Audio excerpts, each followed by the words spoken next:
જય હિન્દ જય ભારત. આપ સૌ બાળકોને હું શ્રી સત્યપ્રકાશ વિદ્યાપીઠ યુટ્યુબ ચેનલમાં આવકારું છું. ધોરણ 9 વિષય વિજ્ઞાન અને ટેકનોલોજી, જેમાં ચેપ્ટર નંબર 9 ની અંદર આવશે બળ તથા ગતિના નિયમો, જેની અંદર છેલ્લે લાસ્ટની અંદર આપણે સંતુલિત બળો અને અસંતુલિત બળોનો અભ્યાસ કર્યો હતો. આજે આપણે ન્યૂટનની ગતિનો પહેલો નિયમ, ત્યાર પછી ન્યૂટનની ગતિનો બીજો નિયમ અને ત્રીજો નિયમ, જેનો આપણે અભ્યાસ કરવાના છીએ. ન્યૂટનની ગતિનો જે પ્રથમ નિયમ છે તેની આજે આપણે વાત કરવાના છીએ. તો સૌપ્રથમ ન્યૂટનની ગતિનો પ્રથમ નિયમનો અભ્યાસ કરતા પહેલાં આપણે થોડી ઘણી વાત ગેલિલિયો નામનો જે વૈજ્ઞાનિક હતો તેની આપણે કરીશું, અને ત્યાર પછી ન્યૂટનની ગતિનો પ્રથમ નિયમ છે તે ભણીશું.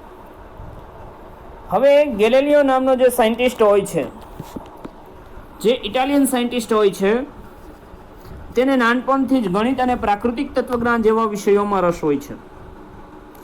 હવે સૌપ્રથમ એણે શું કર્યું હતું કે ભાઈ કોઈ ઢોળાવવાળી વસ્તુ અને કોઈ ઢોળાવવાળી સપાટી ઉપરથી ગબડાવવામાં આવે છે તો તેનું અવલોકન છે એ સૌપ્રથમ ગેલિલિયોએ કર્યું હતું. અને જો અહીંયા તમે જોઈ શકો છો કે ગેલિલિયોએ સૌપ્રથમ કોઈ ઢાળ ઉપરથી, આ રીતનો ઢાળ હતો, એના ઉપરથી જ્યારે દડાને નીચેની તરફ ગબડાવવામાં આવે છે, ગુરુત્વાકર્ષણ બળની દિશાઓમાં ગબડાવવામાં આવે છે, ત્યારે આ ઢાળ ઉપરથી દડો જે છે તે કેવી ગતિ કરે છે? પ્રવેગી ગતિ કરે છે. આપણે પ્રવેગી ગતિનો અભ્યાસ આગળના લેક્ચરમાં કરી ગયા છીએ. હવે ગેલિલિયોએ તો એવું કીધું કે જ્યારે આ ઢાળ છે એના ઉપરથી દડો તમે ગબડાવો છો, જે સ્થિતિએથી ગબડાવો છો તે જ સામેની સ્થિતિએ ત્યાં સુધી દડો છે તે ગતિ કરશે. અહીંથી તમે નીચેની તરફ દડો ગબડાવો છો તો સામેની તરફ રહેલા બ્લોકમાં ઉપરની તરફ ગતિ કરે છે. તો આ પ્રકારની ગતિને પ્રતિપ્રવેગી ગતિ કહેવાય છે. તે આપણે આગળના ચેપ્ટરની અંદર અભ્યાસ કર્યો. અને ગેલિલિયોએ તો એવું તારણ કાઢ્યું કે જ્યાં સુધી કોઈ બાહ્ય બળ ન લાગે ત્યાં સુધી વસ્તુઓ અચળ ઝડપથી ગતિ કરે છે. અહીંયા આપણે મુક્ત પતન કરાવ્યું છે, કોઈ પણ પ્રકારનું બાહ્ય બળ લગાડ્યું નથી. હવે અહીંથી દડો જે છે તે ગબડવાનું શરૂ કરે છે તો આ પ્રકારની ગતિને પ્રવેગી ગતિ કહેવાય. ત્યાર પછી બીજી બાજુ જ્યારે દડો છે બ્લોકની ઉપર ચડવાનો પ્રયત્ન કરશે, ક્યાં સુધી ચડશે? તો જેટલી ઊંચાઈથી નીચે ગબડે છે એટલી જ ઊંચાઈ પ્રાપ્ત કરવાનો પ્રયત્ન કરશે. ત્યાર પછી જો જોવામાં આવે તો અહીંયા એક નીચે બીજી પણ આકૃતિ આપી છે, જે અલગ અલગ પોઝિશન ઉપર આપી છે. દડો જે છે બરાબર આવી રીતે કોઈ યોગ્ય ઢોળાવવાળી સપાટી ઉપરથી ગતિ કરે છે તો દડો જે સ્થિતિએથી નીચે તરફ ગબડે છે એટલી સ્થિતિ બીજી બાજુ પ્રાપ્ત કરવા માટે આગળ વધશે. પરંતુ આ ઢાળની ઊંચાઈ છે એ ધીમે ધીમે આપણે ઘટાડતા જઈએ આવી રીતે, તો એક સમય એવો આવશે કે દડો જે છે તે આવી રીતે ઢાળ ઉપરથી ગબડી અને આવી રીતે અચળ વેગી ગતિ છે શરૂ રાખશે. ક્યાં સુધી શરૂ રાખશે? તો જ્યાં સુધી તેને કોઈ ઘર્ષણ બળ નહીં લાગતું હોય ત્યાં સુધી આ જે દડો છે તે ગતિ શરૂ રાખે છે. ત્યાર પછી આપણે ન્યૂટનની ગતિનો જે પહેલો નિયમ છે તે તરફ આગળ વધીએ. ન્યૂટને બળ તેમજ ગતિ વિશેના ગેલિલિયોના વિચારોનો આગળ અભ્યાસ કર્યો.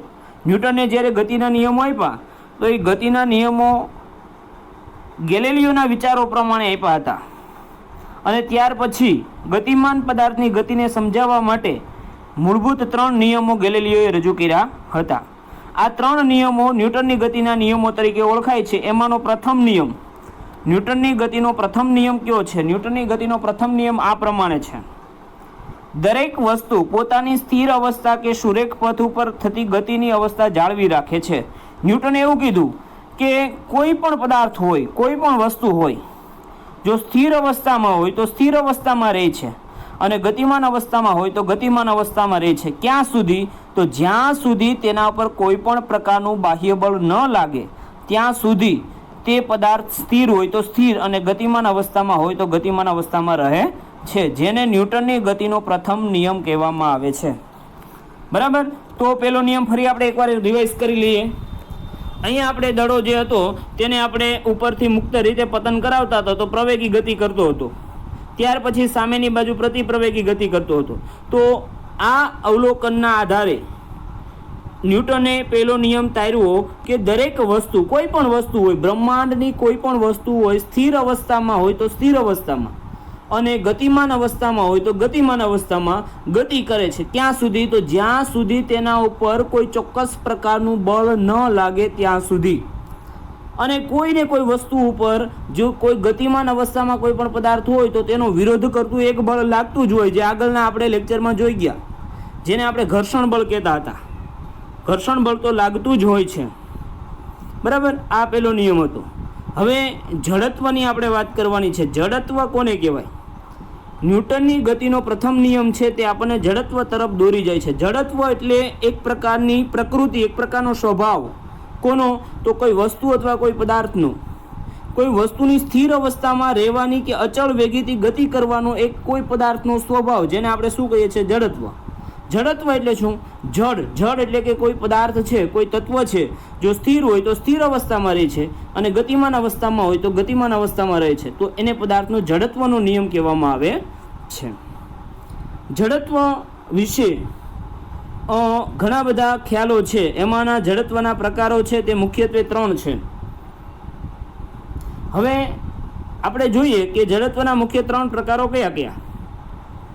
સ્થિર અવસ્થાનું જડત્વ, સ્થિર અવસ્થાનું જડત્વ, ગતિમાન અવસ્થાનું જડત્વ અને દિશા સાથેનું જડત્વ. આપણે જડત્વ જે છે એમાં પહેલો જે પ્રકાર છે સ્થિર અવસ્થાનું જડત્વ એટલે શું, એનો આપણે અભ્યાસ કરીએ. ધારો કે કોઈ કારની અંદર આપણે બેસા છીએ અને કોઈ જગ્યાએ જઈ રહ્યા છીએ, તો મુસાફરી દરમિયાન આપણે કારમાં બેસેલા છીએ, કારની સાથે આપણી ગતિ થાય છે, પરંતુ બહાર બેહેલા જે વ્યક્તિઓ છે, બહાર રહેલા જે વ્યક્તિઓ છે, તેને શું થાય છે? તો તેને આપણે ગતિમાન અવસ્થામાં લાગીએ છીએ અને આપણી સાથે રહેલી કાર પણ ગતિમાન અવસ્થામાં લાગે છે. જ્યાં સુધી ડ્રાઈવર બ્રેક ન લગાવે ત્યાં સુધી આપણે સ્થિર રહીએ છીએ. જેવો ડ્રાઈવર બ્રેક લગાવે એટલે કે આપણે આગળની તરફ ગતિ કરીએ છીએ અને પછી ફરી પાછળની તરફ ગતિ કરીએ છીએ, ત્યારે ગતિમાન અવસ્થામાં આવે ત્યાં સુધી આપણે સ્થિર અવસ્થામાં હોઈએ છીએ. તો આ પ્રકારનું જડત્વ છે તે સ્થિર અવસ્થાનું જડત્વ કહેવાય. મોટર કારમાં મુસાફરી દરમિયાન ડ્રાઈવર જ્યાં સુધી બ્રેક ન લગાવે ત્યાં સુધી સ્થિર રહીએ છીએ, તો આ પ્રકારની જડત્વને સ્થિર અવસ્થાનું જડત્વ કહેવામાં આવે છે. ગતિમાન અવસ્થાનું જડત્વ એટલે શું?